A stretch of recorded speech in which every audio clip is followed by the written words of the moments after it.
우리가 두 주 전 그리고 지난주 고난주간과 부활주일로 인해서 우리 오랜만에 사도행전의 말씀 앞에 다시 서게 되었습니다. 38번째 시간인데요, 오늘의 본문 18장 1절의 말씀은 이렇게 시작되고 있습니다. 컨텍스트죠. 그 후에 바울이 아덴을 떠나 고린도에 이르러. 사도 바울의 2차 전도여행이 종반을 향하고 있습니다. 지도를 좀 펼쳐 주십시오. 맨 처음 여러분 보실 때 오른쪽 밑에 있던 안디옥이라는 곳에서 저들이 소아시아를 염두에 두고 떠나갔죠. 지금의 터키 지역입니다. 그런데 하나님은 남다른 계획을 가지고 계셔서 원래 그들이 소아시아의 1차 전도여행 때 세웠던 도시와 교회들을 방문하려고 했는데 하나님이 계속 북쪽으로 가는 길, 남쪽으로 가는 길을 막으시고 서쪽 끝에 이르게 하셨어요. 거기가 이제 드로아입니다. 그곳에서 하나님은 환상을 통해서 마게도냐, 즉 유럽 땅으로 그들을 불러내셨죠. 그래서 그들이 유럽 땅으로 건너가 빌립보 성에 이릅니다. 바야흐로 사도행전을 열때 주셨던 말씀, 예루살렘과 온 유대와 사마리아와 땅끝까지 그 사역이 계속 확장되고 있습니다. 우리는 두 장 앞이죠. 16장에서부터 유럽의 첫 성이었던 저 빌립보에서, 그리고 두 번째 데살로니가에서 복음의 수고를 감당했던 사도 바울과 그 전도단의 행적을 살폈습니다. 그 다음에 가장 신사적이라고 일컬어지던 저 베레아를 거쳐서 지난 시간에 당대 헬라 철학과 종교 문화가 만개한 아덴, 즉 아테네에서의 사역을 지켜보았습니다. 그러고 나서 오늘은 거기서부터 서쪽으로 약 50마일 정도 떨어진 고린도라는 그 성에서 있었던 행보를 주목하려고 해요. 고린도, 여러분 들어보셨습니까? 에게해 그리고 아드리아해 중간에 위치하고 있어서 무역으로 인한 상업이 굉장히 활발했고, 또 그 영향으로 인해서 물질 중심주의 또 쾌락주의가 판을 치던 방탕과 음란이 가득했던 도시였습니다. 거기가 고린도예요. 됐습니다. 그 당시 사람들은 그 도시가 너무 문란해서 고린도 사람 같은 놈, 그러면 정말로 못되고 더럽고 음란한 이들을 의미했다고 해요. 실제로 그곳에서는 아프로디테 신전을 중심으로 해서 1000명이나 되는 신전 창기들이 있었고, 각종 종교들마다 음란한 행위들이 따르곤 했다고 합니다. 영적으로 참 힘든 곳이었죠. 그러나 하나님은 그 땅에도 복음의 씨앗을 뿌리기 원하셨어요. 그래서 이제 바울이 도착하게 된 것이죠. 그 다음 2절을 좀 보시겠습니까? 그 고린도 땅에 또 다른 하나님의 이야기 하나가 진행되고 있는데, 아굴라라 하는 본도에서 난 유대인 하나를 만나니 글라우디오가 모든 유대인을 명하여 로마에서 떠나라 한 고로 그가 그 안에 브리스길라와 함께 이달리아로부터 새로 온지라 바울이 그들에게 가매, 이렇게 돼 있습니다. 한편인 거죠. 사도 바울은 일리로 도착한 것이고, 그리고 또 한편 하나님의 섭리 가운데 그 땅으로 이주해 온 사람들이 있었습니다. 브리스길라와 아굴라. 여러분, 저도 처음에는 브리스길라가 남편이고 당연히 아굴라가 부인인 줄 알았는데 거꾸로예요. 여자 이름이 이렇게 앞에 왔다는 건 아마 총여전도회 회장 정도가 아닌가 싶습니다. 브리스길라와 아굴라가 바울을 만나는 거죠. 원래 그 가정은 이탈리아 로마에 살고 있었는데 글라우디오 칙령, 즉 유대인들은 로마에서 떠나라 라는 명령 때문에 할 수 없이 고린도로 이주해 온 유대인 디아스포라였습니다. 재미있는 것은 바울과 저들이 가지고 있던 기술이 같았다는 거죠. 3절을 보시면 생업이 같음으로 함께 일을 하니 그 생업은 천막을 만드는 것이라, 이렇게 돼 있어요. 여러분, 그 당시 수준이 있던 유대인들은 자녀들에게 3가지를 물려주곤 했대요. 첫 번째는 학문, 지식이었고요. 둘째는 유산, 돈이었고요. 그리고 셋째가 바로 한 가지 숙련된 기술이었다고 해요. 따라서 유대인으로서는 최고의 학벌을 가지고 있던 사도 바울이지만 동시에 능란한 천막 기술을 소유하고 있었어요. 바울과 브리스길라, 아굴라 이 세 사람이 함께 일을 하게 되고 그 생업 외에도 바울은 열심히 자기의 그 전도 사역을 시작하게 되었습니다. 4절을 보세요. 안식일마다 바울이 회당에서 강론하고 유대인과 헬라인들을 권면하니라. 이게 이제 오늘 이야기의 배경이 되는 거죠. 자, 이 브리스길라와 아굴라 부부에 대해서는 우리가 다음 주에 좀 더 자세히 살피려고 하고요. 오늘은 이제 그 땅 고린도에 막 들어선 사도 바울의 형편과 그런 곤고한 저를 하나님이 어떻게 다루셨는지 함께 살피며 은혜를 나누겠습니다. 가장 먼저 제가 여러분과 함께 주의를 기울이려고 하는 것은 지금 그 고린도 땅으로 들어가고 있는 사도 바울의 형편이 어떠했는가라는 점입니다. 여러분, 우리는 보통 사도 바울을 영적인 슈퍼맨 또는 영적으로 어느 정도 수준에 있는 사람 이렇게 이해하곤 합니다. 그런데 바울은 그렇지 못했다는 거예요. 그날 말입니다. 사실은 썩 좋지 않았습니다. 좀 더 정확히 표현하면 그는 지금 굉장히 지쳐 있습니다. 그럴 만도 하죠. 여러분, 조금 전에 우리가 보았던 그 모든 도시들, 그 지도 속에 어느 한 도시라도 저가 편안한 마음으로 사역을 진행했던 곳은 없었습니다. 이번에 떠났던 두 번째 전도 여행만 해도 그래요. 맨 처음 BCD 안디옥에 가서는 저가 박해를 받고 쫓겨납니다. 그 다음에 이고니온이라는 곳에서도 도망을 칩니다. 그리고 세 번째 루스드라에서는요, 저가 실제로 돌에 맞아 죽었다고 살아나요. 그게 다가 아니죠. 유럽 땅으로 건너오자마자 첫 도시 빌립보에서는 귀신 들린 여종을 고쳐주었다가 저가 매 맞고 감옥에 던져졌어요. 그리고 이어지는 데살로니가, 베레아, 그리고 지난 시간에 살핀 아덴에서도 여지없이 핍박을 받았고 생명의 위협을 받아서 몰래 걸음아 나살려라 마저 나온 겁니다. 얼마나 급했으면 같은 팀이었던 실라와 디모데도 미처 챙기지 못하고 홀홀 단신으로 그곳을 빠져나왔어요. 그러니 사람이라면 지금 지치는 것이 당연하지 않겠습니까? 실제로 바울은요, 훗날 그 교회예요, 고린도 교회에 보낸 편지에서 맨 처음에 그 땅에 들어섰을 때의 상태를 고린도전서 2장 3절을 이렇게 묘사하고 있어요. 내가 너희 가운데 거할 때에 약하며 두려워하며 심히 떨었노라. 여러분, 드리는 말씀을 이해하셨습니까? 그날 막 고린도 땅에 도착한 사도 바울은요, 우리가 생각하는 영적 슈퍼맨이나 불사신이 아니었다는 겁니다. 물론 그는 하나님을 사랑했습니다. 사명의식에 불타올랐습니다. 하지만 지금 계속되는 그런 사역들이 힘든 사역들, 신통찮은 사역의 열매들, 이래서 많이 지치게 된 거예요. 그리고 어쩔 수 없이 고린도 땅에 들어서긴 되었지만 사실은 지금까지 있었던 일들 때문에 별 기대를 안 했을지도 몰라요. 이번에는 또 어떤 일이, 이번에는 또 어떤 어려움이 기다리고 있을까 불안했을지도 모르겠습니다. 머물 곳도 마땅치 않죠. 또 사역비도 다 떨어졌죠. 정말로 그 표현은 사실인 거죠. 내가 너희 가운데 거할 때에 약하며 두려워하며 심히 떨었노라.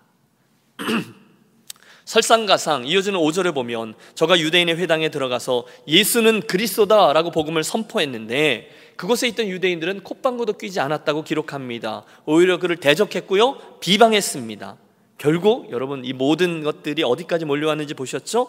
머리 끝까지 화가 치밀어 올라 그가 스트레스가 여기까지 온 거죠. 이렇게 외칩니다. 나 더 이상 못하겠다.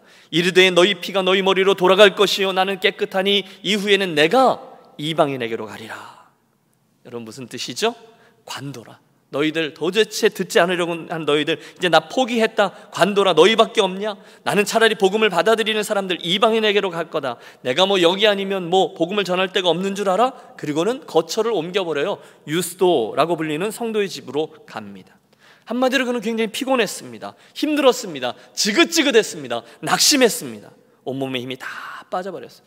나는 할 만큼 했다. 그런데 이 결과는 뭔가? 큰 자괴감이 몰려드는 거죠. 그래서 이 모든 것들이 종합되어 나온 고백이 그겁니다. 그때 내가 약했고 두려워했고 심히 떨었도다. 고린도의 어두운 밤입니다. 이 즈음에 저는 사도 바울의 이 이야기를 오늘 저와 여러분의 것으로 삼고 싶습니다. 어떠세요, 여러분? 혹시 여러분께서는 믿음의 이 길을 달려오시면서 혹시 이 사도 바울처럼 고린도의 밤을 지나 그래서 지치거나 낭망하거나 때로는 방학도 좀 해보고 싶거나 그랬던 적 없으셨습니까? 제 원고에 써놨는데 분리하면 1. 일단 입을 다문다. 2. 시선을 피한다. 여러분, 한번 말씀해 보세요. 믿음의 길 가다가 낭망하고 절망할 때가 있으셨습니까? 없으셨습니까? 네, 있죠. 우리는 모두 다 그렇습니다. 이 앞에 있는 김 목사는 어떨까요? 저도 주님 섬기고 교회를 섬기고 그러다가 지칠 때가 있겠습니까? 없겠습니까? 네, 응당히 있죠. 저도 솔직히 말해서 이 사도 바울이요 기적을 행하고 이적을 행하고 하나님의 말씀을 전했더니 사람들이 막 회개하고 이랬던 말씀보다는 바로 이런 고백 말입니다. 내가 약하고 두려워하고 심히 떨었도다 할 때 더 큰 은혜를 받아요. 와, 사도 바울도 약해지고 넘어질 때가 있구나 라면서요. 그러면 막 위로가 되는 거죠. 이 아침에 우리가 가장 먼저 그걸 인정하고 시작하자는 거예요. 저도 여러분도 지칠 수가 있다는 것이죠. 그래서 의심도 한다는 거죠. 심약해진다는 거죠. 두렵고 떨리고 불신하는 경우도 만난다는 거죠. 사람이니까 누구나 그럴 수 있습니다. 그래서 그럴 때면 주님이 수고하고 무거운 짐진 자들아 다 내게로 오라 내가 너희를 쉬게 하리라 그러면 그 말씀이 구절구절 우리들의 심금을 울립니다. 맞아요, 여러분. 인생의 여정 속에 우리 종종 곤고해하고 연약해지고 낙심하고 두려워합니다. 여러분, 혹시 유학생활 하시는 분 어떠세요? 여러분의 교회 생활 어떠세요? 그런데 여러분, 재미있는 것은요, 성경에 보면 위대한 하나님의 사람들도 여럿 자기의 그 곤고함 때문에 하나님께 막 심통을 부리고 막 사표 쓰기도 하고 그랬다는 거죠. 그리고 그 중에 대표 주자는요, 이런 뜻밖에도 모세였습니다. 민수기 12장 3절에 보면 이런 말씀이 나와요. 모세는 그 온유함이 지면에 있는 모든 사람보다 승하더라. 다시 말하면 가장 온유했던 사람이라는 거예요. 그런데 그런 저가 이스라엘의 광야를 이끌다가 어느 날 너무너무 힘들고 속이 상해서 나가 떨어진 적이 있었습니다. 하나님을 향해서 막 따지고 있어요. 여호와여, 여짜오되 주께서 어찌하여 종을 괴롭게 하시나이까? 어찌하여 나로 주의 목전에 은혜를 입게 아니하시고 이 모든 백성을 내게 맡기사 나로 그 짐을 지게 하시나이까? 여러분, 모세의 이 항변이 들리십니까? 하나님 뭐 이렇습니까? 왜 이렇게 하십니까? 똑바로 좀 하십시오. 막 떼를 쓰는 거예요. 왜? 너무너무 힘들었어요. 이 모든 백성을 내가 잉태하였나이까? 내가 어찌 그들을 생산하였기에 주께서 나더러 양육하는 아비가 젖먹는 아이를 품듯 그들을 품에 품고 주께서 그들의 열조에게 맹세하신 땅으로 가라 하나이까? 하나님, 이 사람들 뭐 내가 낳았습니까? 왜 나한테 책임지라고 하는 겁니까? 내가 어쩌다가 하나님한테 걸려들어서 이렇게 힘든 일을 하게 된 거죠? 계속 항변해요. 결국 그는 자괴감에 못 이겨서 이렇게 구합니다. 주께서 내게 이같이 행하실진대 구하옵나니 내게 은혜를 베푸사 즉시 나를 죽여 나로 나의 곤고함을 보지 않게 하옵소서. 여러분, 이쯤 되면 막 가자는 거죠. 하나님, 저 더 이상 못하겠습니다. 저 이 이스라엘 백성들 이끄는 일 못해 먹겠습니다. 그러니 지금 불러주세요. 지금 저를 죽여주세요. 여러분, 이해가 되죠? 200만 명이나 넘는 궁시렁궁시렁 되던 이스라엘 백성들을 이끌다 보니 그날 그런 일이 있었던 거예요. 너무 힘들어요. 너무너무 힘들어서 그 온유하던 모세가 나가 떨어진 거예요. 또 있습니다. 능력의 선지자 엘리야도 같은 형편이었죠. 갈멜산의 저 유명한 영적 전투에서 승리한 후에 이젠 되었다 생각했지만 악한 왕후 이세벨에게 쫓겨 도망합니다. 그러다가 광야의 한 구석 저 로뎀나무 아래 누워 신세 한탄을 시작하죠. 죽기를 구하여 가로되 여호와여, 넉넉하오니 지금 내 생명을 취하옵소서. 나는 내 열조보다 낫지 못하나이다. 뭐죠? 하나님, 저 선자노로 더 못하겠습니다. 저 지금 좀 데려가 주십시오. 똑같습니다. 그도 지쳤습니다. 오죽하면 그 하나님의 사람이 지금 나 좀 죽여달라고 떼를 쓰겠습니까? 똑같아요. 고린도의 밤입니다. 사랑하는 성도 여러분, 어제 이 말씀을 준비하는데 이 설교문을 써 내려가다가 제 마음속에는 요즘 이러저러한 어려움들 또 힘든 일들을 겪고 계시는 교회 가족들 얼굴 여럿이 이 컴퓨터 모니터에 떴다 사라졌다 했었어요. 수술하시죠, 암투병하고 계시죠, 가족들 속 썩 계시죠, 사업 어렵죠, 뭐 하나 쉬운 게 없어요. 정말로 곤고하세요. 어쩌면 오늘 이 자리에도 오늘은 정말 하루 쉬고 싶다 생각했지만 주일 빼먹으면 어딘지 모르게 찜찜해서 할 수 없이 겨우 몸만 추스려서 나온 분들이 여기 한 2분쯤 계시네요.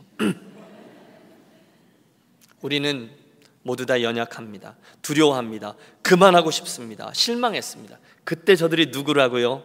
바로 그 고린도의 밤에 있는 그 바울이라는 거예요. 사도 바울이라는 거예요. 그때 우리가 그 광야의 모세라는 거예요. 그때 우리가 그 로뎀나무 아래에 있는 엘리야라는 겁니다. 우리에게는 모두 다 고린도의 밤이 있어요. 제가 지난 주간에 그 유튜브에서 문득 이렇게 보다가 현재 그 하버드에서 교육과 상담을 가르치는 조세핀 김 교수라는 분의 간증을 듣게 되었어요. 조세핀 이분이 아주 어린 시절에 개척교회 하다가 유학을 떠나신 유학생 목사님의 딸이에요. 그래서 이제 시카고로 왔다가 저 동부 어디론가 갔대요. 전형적인 스토리죠. 정체성의 혼란. 너는 어디서 왔니? 코리아. 코리아 난 몰라. 들어본 적 없어. 넌 일본인이야. 너는 중국인이야. 뭐 그런 여정을 통해서 겨우 아니야. 나는 백인이야. 나는 화이트야. 겨우 미국에 적응했는데 한 13살쯤 되었을 때 부모님이 공부를 마치고 다시 한국으로 돌아가 옛날에 개척교회 할 때 했던 약속 때문에 다시금 개척교회를 시작하게 되었다는 거예요. 나는 안 가겠다고, 나는 못 간다고 버텨봤자 여러분 13살짜리 소녀가 뭘 할 수 있겠어요? 끌려간 거죠. 여러분 그 목사님이 그랬대죠. 당신은 해줄 수 없으니까 너네 하나님한 너네 아버지한테 물어봐. 맨날 이랬대요. 그러니까 자기가 아버지인데 저기다가 물어보라고 맨날 그랬다는 거예요. 근데 이게 상처가 된 거죠. 여러분, 서울의 개척교회 그림이 그려지시죠? 너무너무 가난한 개척교회 목사님의 딸로서 엄마 아빠가 너무너무 원망스럽고, 여러분 학교는 가야 되는데 영어가 더 익숙한 친구가 한국말이 서툴러서 그 외국인들이 다니는 외국인 학교가 의정부인가 어디 2시간 거리에 있어서 가야 되는데 학비가 없는 거예요. 그래서 13살 때부터 여러 개의 영어 과외를 하면서 스스로 학비를 벌면서 고생하면서 티네이저 시절을 보냈다는 거죠. 늘 하나님 저한테 왜 이러세요? 라는 질문을 달고 살았대요. 어린 나이에 가난한 부모님이 너무너무 원망스럽고 그녀가 가장 잘하는 게 있었대요. 쾅 하고 문을 닫고 가는 거예요. 여러분 집에도 그런 친구 있는지 모르겠어요. 분노, 외로움, 절망, 원망 똘똘 뭉친 삶을 살던 그녀, 사모님이죠. 엄마는 늘 눈가가 젖어 있었는데 그때마다 그 딸의 분노를 이해하니까 안아주면서 이렇게 말씀하곤 하셨대요. 딸아, 지금은 정말로 이해가 되지 않지만 결국 하나님께서 이끌어 주실 거야. 그러나 그 당시는 도대체 이해할 수가 없는 말이죠. 정말 처절하게 티네이저 시절을 보내게 되었다는 거예요. 근데 그 간증의 포인트가 뭐냐 하면, 그런 고린도의 밤을 통해서 하나님이 결국 어떤 일을 이루어내셨는지를 간증하는 거예요. 결국 엄마의 말이 맞았다는 거죠. 지나고 나서 보니 지금은 다 그 모든 걸 알게 되었다는 거예요. 왜 자기가 상담을 하게 됐고, 왜 자기가 교육을 하게 되었는지, 그리고 자기의 그 어두운 경험들이 더 어려운 학생들과 문제아들을 만나서 상담하고 교육하면서 얼마나 귀하게 사용되었는지를 보면서 결국 하나님의 자기를 쫓아오던 손길을 깨닫게 되었다는 간증이에요. 그래서 제가 그 간증을 제가 웬만하면 잘 안 듣거든요. 교만해서요. 그런데 그 속에서는 쑥 들어가서 강의를 잘 들었어요. 근데 그 강의 중에 나오는 그림이 2개가 있는데 너무 인상적이어서 제가 캡처를 했어요. 한번 보여주시겠어요? 첫 번째는 카툰, 화장실이에요. 칫솔이 투덜대는 거예요. Sometimes I feel that I have the worst job in the world. 뭐예요? 내가 생각할 때 나는 이 세상에 제일 더러운 짓 하는, 내가 제일 더러운 직업을 갖고 있어. 그때 그 옆에 있던 휴지가 말하죠. Yeah, right. 이렇게 말하죠. 뭐죠? 나는 사람들 아침에 일어났을 때 그 가장 더러운 입을 닦아주는, 야, 내가 뭐 이렇게 살아. 그런 때 그 이야기를 듣고 내가 제일 더러운 짓이야. 그때 옆에 있던 휴지가 정말 그래? 진짜? You kidding? 뭐 이렇게 말하는 거죠.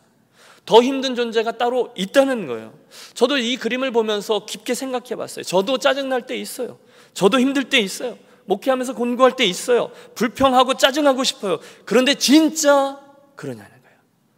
칫솔 같은 거죠. 아니에요. 세상엔 저보다 훨씬 더 힘들고 외로운 이들이 많이 있어요. 여러분보다 더 힘든 분들이 너무너무 많아요. 저는 불평할 수 있는 목사가 아니에요.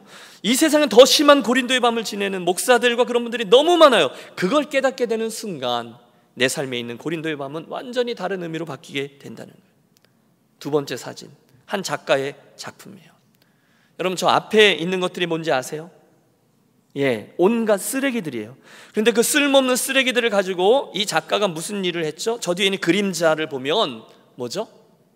예, 기가 막힌 작품이죠. 2사람이 이렇게 기대고 있는 너무너무 아름다운 작품이 탄생하게 된다는 거죠. 이 작가가 말하고자 하는 바는 그것 아니겠어요? 그 쓰레기 같은 인생의 경험들이 참으로 귀한 작품으로 화할 수 있다. 고린도의 밤. 그러나 여러분, 이게 성경에도 나와요. 그 교수님의 인생 귀절인데요, 야고보서 1장 2절의 말씀입니다. 내 형제들아, 너희가 여러 가지 시험을 당하거든 온전히 기쁘게 여기라. 왜요? 이는 너희 믿음의 시련이 인내를 만들어내는 줄 너희가 알미라. 인내를 온전히 이루라. 이는 너희로 온전하고 구비하여 조금도 부족함이 없게 하려 함이라. 아멘. 그 모든 여정을 통해서 매일매일 Why? 하나님 왜? 하던 그녀가 지금은 하나님을 온전히 신뢰하게끔 되었다. 예, 고린도의 밤에 대한 새로운 통찰입니다. 여러분, 오늘 나누려고 하는 얘기는 이겁니다. 우리 하나님은 언제든 변함없이 좋으신 하나님인 줄로 믿습니다. 동의하십니까?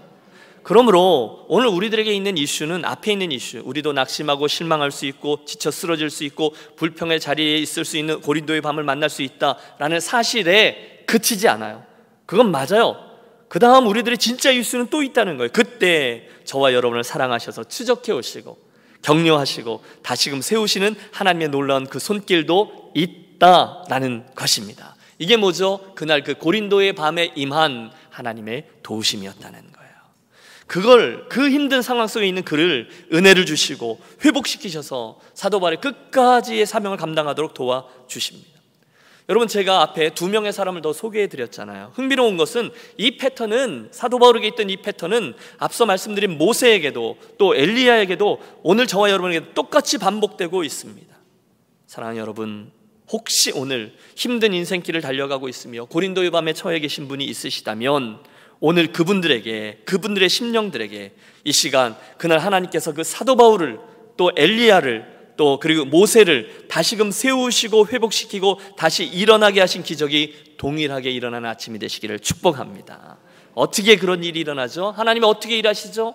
결론적으로 보면 하나님이 당신의 사람들을 고린도에 밤에서 회복시키실 땐 세 가지 과정을 쓰세요. 첫 번째는 말씀, 두 번째는 동역자, 그리고 세 번째는 열매입니다. 여러분의 삶도 생각하며 한번 돌이켜 보십시오. 첫째, 하나님의 회복 방법은요, 당신의 직접적인 말씀을 통한 회복이에요. 따라해 주세요. 말씀을 통한 회복. 오늘 본문 9절과 10절의 말씀을 보세요. 밤에 주께서 환상 가운데 바울에게 말씀하시되 두려워하지 말며 침묵하지 말고 말하라. 내가 너와 함께 있음에 아무 사람도 너를 대적하여 해롭게 할 자가 없을 것이니 이는 이 성중에 내 백성이 많음이라 하시더라. 가장 먼저 하나님이 사도 바울에게 그 곤고한 저에게 나타나셔서 직접 말씀으로 격려하세요. 뭘 격려하시죠? 우선 두려워하지 말라. 맞아요, 여러분. 우리가 흔들리는 거지 우리의 하나님, 그분의 하나님 되심이 흔들린 적은 없었어요. 그러므로 아무리 어려운 상황을 만나도록 두려워하지 말라라는 말씀이었어요. 두 번째는 뭐죠? 침묵하지 말라는 거예요. 계속하여 말하라는 거예요. 그 복음의 수고를 멈추지 말라는 거예요. 그 듣는 이들이 못 들은 척 하더라도, 다 알면서도 그렇게 반항하더라도 포기하지 말고 침묵하지 말고 인내로 계속 말하라는 거예요. 심지어 듣기 싫어해도 비방해도 말하라는 거예요. 그러면 주인 되신 그분이 말씀하시니 우리는 계속 하는 거죠. 그분들의 눈을 정면으로 바라보고 당신에게는 예수님이 필요합니다. 그분 앞에 교만함 내려놓고 항복하십시오. 똑똑치 마라라는 거예요. 그때 하나님의 약속이 주어집니다. 바울아, 내가 너와 함께 있음에 아무 사람도 너를 대적하여 해롭게 할 자가 없을 것이로다. 할렐루야.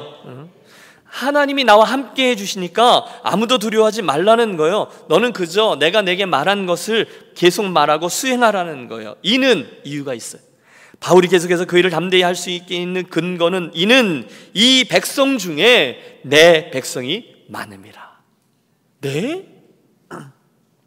무슨 뜻이죠? 사도 바울, 너뿐이 아니라는 거예요. 담대해라. 왜냐하면 이 고린도 땅에 너 외에도 나를 경외하는 자가 많이 있기 때문이다. 내가 바알에게 무릎을 꿇지 않은 7천인들을 여전히 곳곳에 숨겨두었단다. 그러므로 너는 포기하지 말고 이 선한 싸움을 계속해라.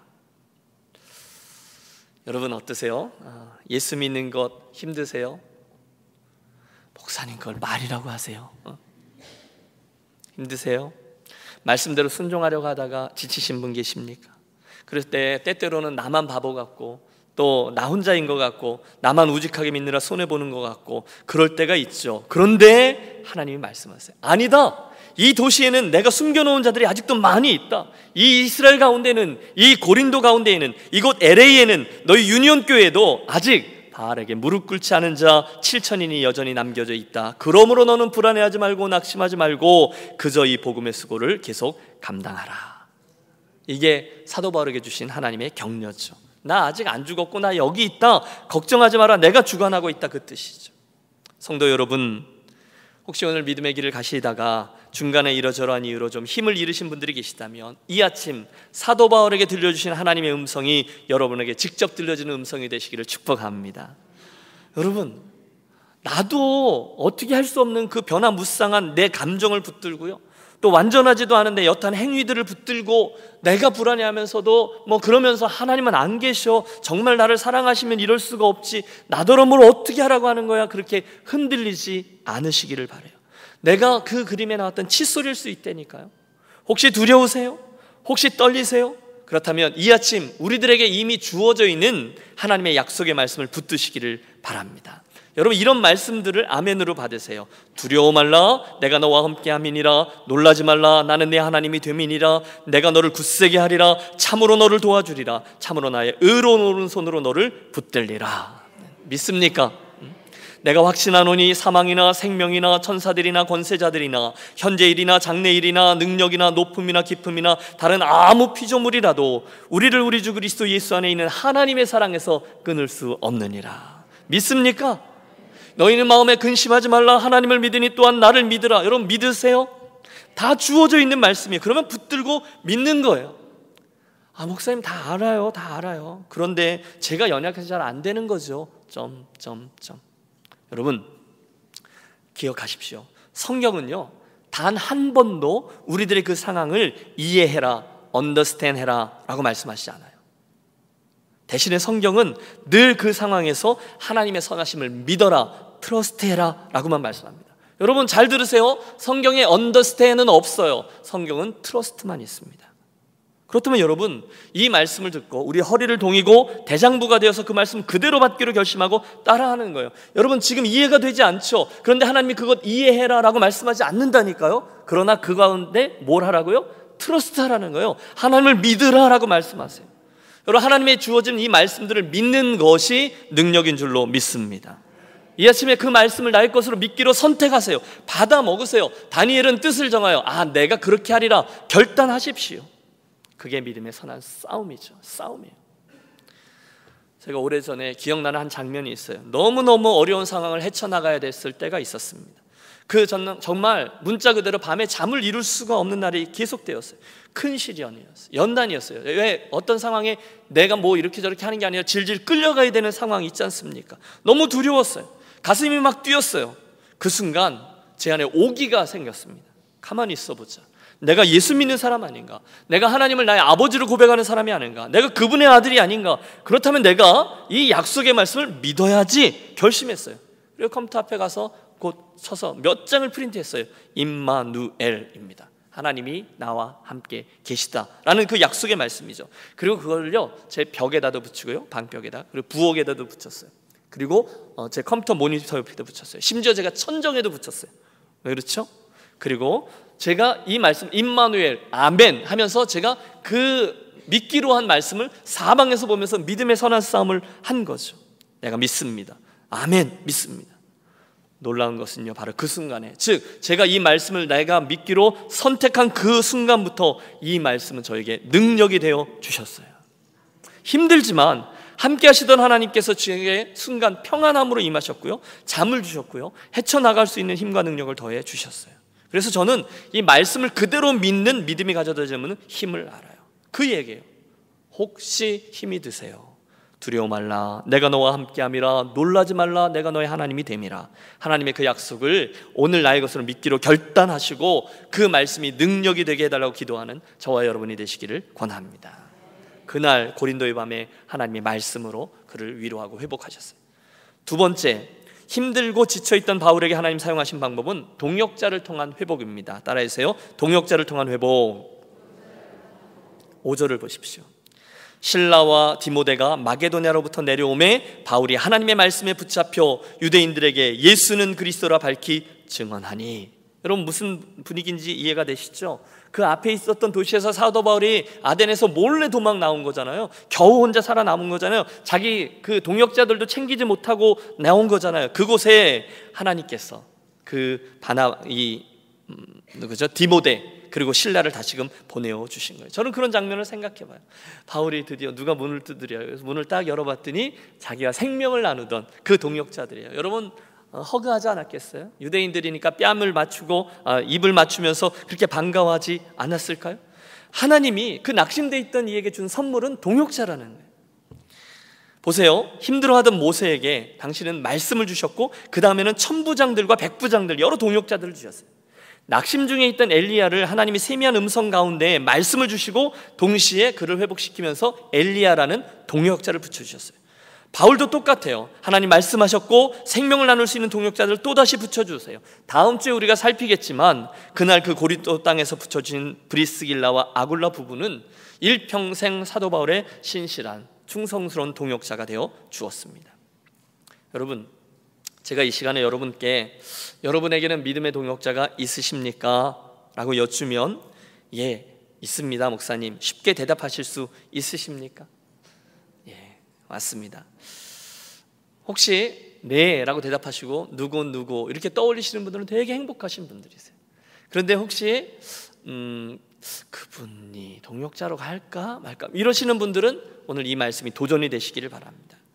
제가 어제 이 말씀을 준비하는데 잔잔한 감사가 마구 몰려왔어요. 왜냐하면 여러분 저의 지난 행적을 아시잖아요. 입만 열면 나오는 강원도부터 시작해서 서울에 잠깐 왔다가 캐나다 캘거리 갔다가 유학은 켄터키로 왔다가 목회는 달라스 텍사스, 그 다음에 LA 캘리포니아, 이렇게 쭉 주님을 섬겨왔는데 돌이켜보면 그때마다 특별히 제가 아주 힘들 때, 외로울 때, 심지어 두려울 때마다 하나님이 저에게 이렇게 동역자들, 귀한 사람들 주셨다는 것을 새삼 깨달았기 때문이에요. 지금도 기억합니다. 눈 덮인 강원도 대관령의 횡계라는 동네에 섬길 때는 그때 제가 23살, 24살이었거든요. 그때 이미 저는 결혼을 했고 지금은 목사님이 됐는데 그 당시 노총각 청년회장이 있었어요. 홍효선이라고 30살. 그분이 정말로 진지하게 마음을 나누어지는 친구로 제게 큰 힘이 되어 주었습니다. 제가 잊지 않는 장면이 하나 있어요. 제가 한번 한번 말씀을 드렸는데 그때 제 아내가 첫째 아이를 가지고 있을 때였거든요. 근데 이제 과일이 꽤 비쌌어요. 근데 동네에서 이제 집으로 가다 눈길을 헤치고 가다 보면 동네에 이렇게 과일 가게가 있는데 이렇게 집사람하고 예배 마치고 가다 과일을 좀 몇 개 사려고 갔는데 키위가 눈에 띈 거죠. 키위 여러분 아세요? 네, 키위. 근데 그게 흔하지도 않고요. 또 꽤 비쌌어요. 그리고 그게 당시 시골교회 전도사 사례로는 선뜻 그 과일을 살 수가 없는 과일이에요. 하나에 한 500원인가 했어요. 굉장히 비싼 금액이죠. 근데 그거를 먹고 싶은데 제 처가 그거를 못 담는 거죠. 그러니 착한 남편이 마음이 많이 안 좋죠.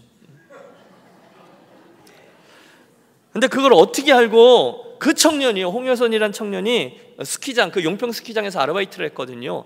그래서 어느 날 밤에 콩콩콩 문을 두드리는 거죠. 그래서 제가 문을 열어봤더니 그 귀한 키위를 한 박스를 통째로 사갖고 들어온 거예요. 얼마나 좋았으면 제 아내가 아직도 그 얘기합니다. 나는 아무것도 안 사줬고 그 사람이 그거 사줬다는 얘기합니다. 네. 키위를 사줘서 좋은 동역자라고 하는 게 아니라 그 외로운 강원도에서 너무너무 격려가 되는 청년이었기 때문에 이렇게 말하는 거죠. 잊지 않아요. 그 다음에 제가 태백에서 목회했거든요. 거기는 지금은 장로님이 되셔서 정선에서 섬기는데 그때 태백에 와서 신혼부부였어요. 도광순 이금득 집사가 계셨어요.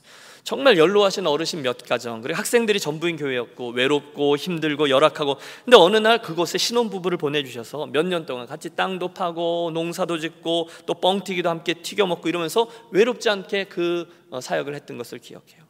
이런 식으로 하나님께서 저에게 중간중간 힘이 될 만한 사람들, 이름을 대자면 끝이 없어요. 서울에 잠깐 올라왔을 때에도, 또 캐나다에도, 그 다음 유학생활 중에서도, 요즘은 뭐 말만 하면 다 알더라고요, 인터넷 때문에. 그런데 수많은 동역자들을 붙여주셨어요. 특별히 한 분만 더 언급하면, 제가 말씀드렸죠. 제가 유학생활을 할 때 진짜 셀프 서포팅 스튜던트로 하나님께서 나만 의지해라 말씀하셔서 단 한 분도 돕는 분이 없었어요. 그런데 이제 두 번째 해부터인가 희한한 방법으로 전혀 모르는 분인데 그 집사님을 누가 소개해 주셔서 저에게 매달 학교를 제가 한 3년 다녔는데 이제 뒤쪽에 2년이죠. 200불이라는 장학금을 보내주셔서 얼마나 저를 격려해 주셨는지 몰라요. 그게 그 외로운 저에게 어떤 큰 힘이 되었던 거죠. 그리고 나서 이제 제가 목회지로 나오게 돼서 이제는 이제 학업을 마쳤습니다. 감사합니다 했는데도 이분이 어떤 맛을 보신 후에 섬김을 안결되신 거죠. 그리고 그때부터 한 10년 동안을 봄, 가을로 꼬박꼬박 몇백만 원씩이나 되는 장학금을 모아서 저에게 보내주셨어요. 그래서 제 주변에 있는 신학생들과 또 선교사 후보생들을 그걸로 나누어서 굉장히 여럿을 섬겼죠. 지금도 수십 명까지는 아니지만 한 20명 정도는 되는 것 같아요. 그 혜택을 받고 지금 전 세계 구석구석에서 그 사역을 잘 감당하고 있죠. 무슨 말씀을 드리는 건가 하면 그분들이 동역자로서 귀한 힘이 되어주었다는 거죠. 축복이라는 거죠. 그 다음 텍사스에서도, 이곳 캘리포니아에서도 사랑하는 여러분, 너무너무 부족한 제 인생에 이렇듯 귀한 믿음의 동역자들을 만나 함께 이 사역을 진행하게 하신 너무도 감사합니다. 심리적으로, 영적으로, 또 정서적으로, 물질적으로, 시간적으로 저도 여러분에게, 여러분도 저에게 좋은 믿음의 동역자가 되고, 또 부탁하는데 여러분도 여러분 옆에 계신 분들, 또 여러분 아내, 여러분 남편 등등 수많은 믿음의 동역자들을 잘 세우시기를 바랍니다. 여러분 남편에게, 여러분 아내에게 왼수 또는 십자가 이렇게 부르지 마시고 믿음의 동역자라고 분명히 고백하시고 이렇게 격려하시면 좋겠어요. 한번 옆에 있는 분에게 주실까요? 당신은 믿음의 동역자입니다. 예. 여러분, 동역자는 사랑하고 섬기고 격려하며 가는 거예요. 좀 부족해도 같이 가는 거죠. 우리가 동역자니까요. 자, 한 가지만 더 본문을 관찰하다 보면 하나님이 그 낙심한 종을 회복시키는 세 번째 방법은요, 전혀 예상하지 못하던 뜻밖의 열매들이라는 걸 보아요. 이것도 따라해 주십시오. 뜻밖의 열매들. 여러분, 본문을 보세요. 그날 바울이 실라와 디모데와 함께 열심히 회당에서 예수는 그리스도다라고 증거합니다. 그때 6절, 그들이 안 들어요. 대적하고 비방하거늘. 그래서 사도 바울이 화가 난 거죠.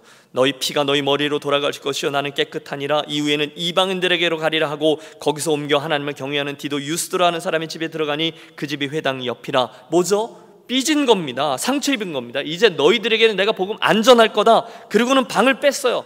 그리고 나서 우리 함께 8절을 같이 읽습니다. 또 회당장 그리스보가 온 집안과 더불어 주를 믿으며 수많은 고린도 사람들도 듣고 믿어 세례를 받더라. 할렐루야. 여러분, 잘 보세요. 이 고린도의 유대인 회당에서 복음을 전하다 잘 안 됐어요. 그래서 방 뺐어요. 이사 갔어요. 너희들한테는 안 갈 거야 그랬는데 웬걸요? 다 거절한 줄 알았는데 전혀 예상 외의 사람 하나가 복음을 받아들입니다. 누굽니까? 그리스도입니다. 그리스보. 그것도 회당장 그리스보. 여러분, 정말로 크게 놀랄 일이에요. 왜냐하면 너무도 오랜만에 유대인들 가운데 복음을 받아들인 이가 나타난 거예요. 그것도 회당장이라고 했으니까 그 유대인 커뮤니티에서 가장 골수분자예요. 그런데 그가 예수를 믿겠다고 나선 겁니다. 그러니 여러분, 이게 대물 아닙니까? 이게 얼마나 큰 격려와 위로가 되었겠습니까?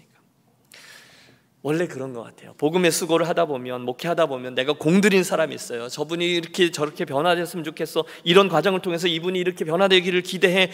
전혀 안 돼요. 그런데 이상하게 중간중간에서 엉뚱한 데서 여기선 지치고 회의가 드는데 뜻밖의 복음의 열매들이 나타나곤 하는 경우가 있어요. 이 사람은 되겠거니 했는데 안 돼요. 그래서 실망할 뻔하는데 저쪽에서 엉뚱한 분이 되는 거죠. 믿음으로 반응해요. 영적 투수가 일어나곤 해요. 그게 격려라는 거예요. 하나님이 여전히 일하고 계시는구나. 그럼 우리는 또다시 힘을 얻고 이 길을 갈 수 있는 거죠. 오늘의 본문은 11절로 마쳐집니다. 함께 읽을까요? 1년 6개월을 머물며 그들 가운데서 하나님의 말씀을 가르치니라. 아멘. 여러분, 고린도에서 그들이 1년 6개월을 머물러요. 그 전에는 2주, 길어야 3주였거든요. 그런데 여기서부터는 1년 6개월을 머물며 성도들을 양육하고, 아마도 양육의 중요성을 알게 됐죠. 그 다음 도시인 에베소에서는 아예 2년간 머물면서 두란노 서원을 통해서 그들을 양육합니다. 자, 오늘의 말씀 한번 정리해 보시죠. 여러분, 오늘 저 바울에게서 보듯이 예수를 잘 믿던 성도분들도 때로는 낙심할 때가 있어요. 좌절하게 될 때가 있어요. 의심해서 나가 떨어질 때가 있어요. 아니, 목사를 포함해요. 우리는 모두 다 그럴 수 있어요. 그런데 감사한 건 좋으신 우리 아버지께서 그런 우리를 그냥 두시지 않는다는 겁니다. 그 광야에 모세를 찾아오신 것처럼, 그 로뎀나 마을에 엘리야를 찾아오신 것처럼, 고린도의 밤에 있던 사도벌을 찾아오신 것처럼 그분은 오늘도 우리의 상황 한가운데 다가오시고 말씀하세요. 첫째 말씀이죠. 두려워하지 말라. 선한 싸움을 계속해라. 너 혼자 아니다. 내 백성들 많이 있다. 나는 아직도 바알에게 무릎 꿇지 않은 자 7천인을 내 주변에 숨겨두었다. 너희 교회에도 전심으로 나를 사랑하는 믿음의 동지들이 있다. 말씀이에요. 두 번째, 동력자들이죠. 하나님께서 주어지는 동력자들 때문에. 그리고 셋째, 우리 주변에서 뜻밖의 얻게 되는 하나님의 선물 열매들 때문에 격려를 받으셔서 여러분, 고린도의 밤에서 새롭게 일어나는 저와 여러분이 되시기를 부탁합니다.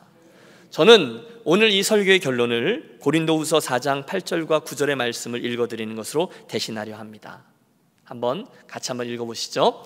우리가 사방으로 우겨쌈을 당하여도 쌓이지 아니하며 답답한 일을 당하여도 낙심하지 아니하며 박해를 받아도 버림받지 아니하며 거꾸로 뜨림을 당하여도 망하지 아니하고. 여러분 아세요? 이 말씀이요, 이 고린도의 밤을 통과하고 승리한 후에 그 고린도 교회 성도들에게 보낸 편지글이에요. 여러분, 저만 감동이 되나요?